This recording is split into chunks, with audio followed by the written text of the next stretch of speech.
You remember the movie? It's been, I don't know, probably 5 or 6 years back, but I think it was called 13 Hours or 33 Hours, and the man was rock climbing on his own, and he fell, and he got his arms stuck between the rock and the mountainside.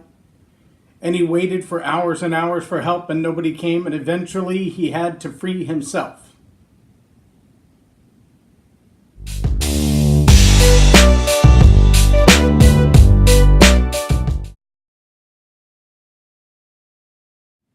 I'm J Loren Norris with Leading Leaders Podcast, and I wonder if you've ever found yourself in a place where your freedom was more important than whatever it is that you're holding on to. See, we all struggle. We all struggle with knowing that where we are in life is one step back of where we should be.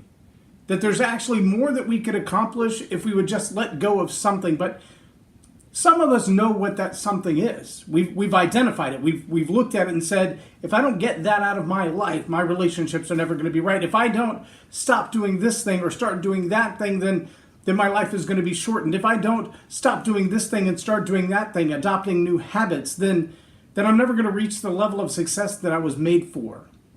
My relationships are never going to be quite right. My ability simply to choose in my life who I spend my time with, it's never going to be right if I don't let go of that thing. See, this man stuck in the rock with his arm pinned against the mountainside. His mountain wasn't going to move. He was in no position to move the rock. He had one choice, and that was to free himself. Not from the mountain, not from the rock, but from his arm.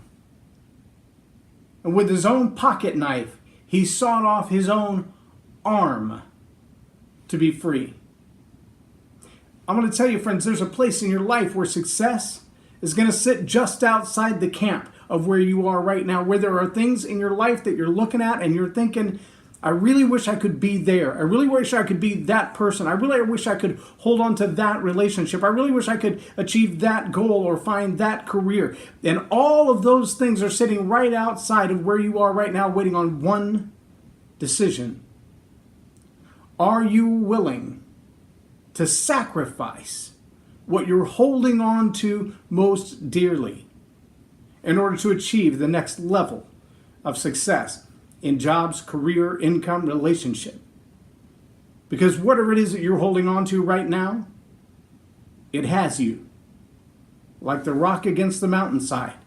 And if you're not willing to cut loose, to sacrifice, to give up what you're holding on to, maybe it's drama, maybe it's an addiction, maybe it's a bad relationship, maybe it's a career you've been in for a long time and so you're really comfortable, but it means you can't go to the next level or the next career or the next education because you're holding on to comfortable. You may have to get out of your comfort zone to find your effective zone. Are you willing to sacrifice, to move on to the next level, to let go of what you've got, to find what you really want? You may have to do some serious, deep assessments. I do some work in the area of addiction recovery because that's where I was. I spent 25 years addicted, facing the struggles that kept my family in a shambles, that kept my finances questionable, that kept my life goals at bay. Dealing with this addiction consumed every moment of my mind and my energy. All of my emotions were wrapped up in it. And until I was willing to cut off my arms, so to speak, in the area of that addiction and walk away from it and make distance from it, that addiction owned my next level of success. It owned my opportunities. And it caused me to sabotage some really good ones. What are you holding on to right now that you absolutely have to let go of? Do you know what it is? The first level of freedom is identifying what it is that's holding you back. A raccoon trap is a shiny object inside a box. Because once the raccoon gets his hand on that shiny object, he will hold on to it. And if that box has a small enough hole that the object won't come back out, that raccoon will spend the rest of his life letting his arm hold him back as he holds on to the shiny object. Are there shiny objects in your life? Addictions, relationships, careers that you're holding on to that are stopping you from moving forward? It's time to make the sacrifice if you want the freedom to move forward. I'm J Loren Norris with Leading Leaders Podcast on Tell It Like It Is TV. Have a blessed day.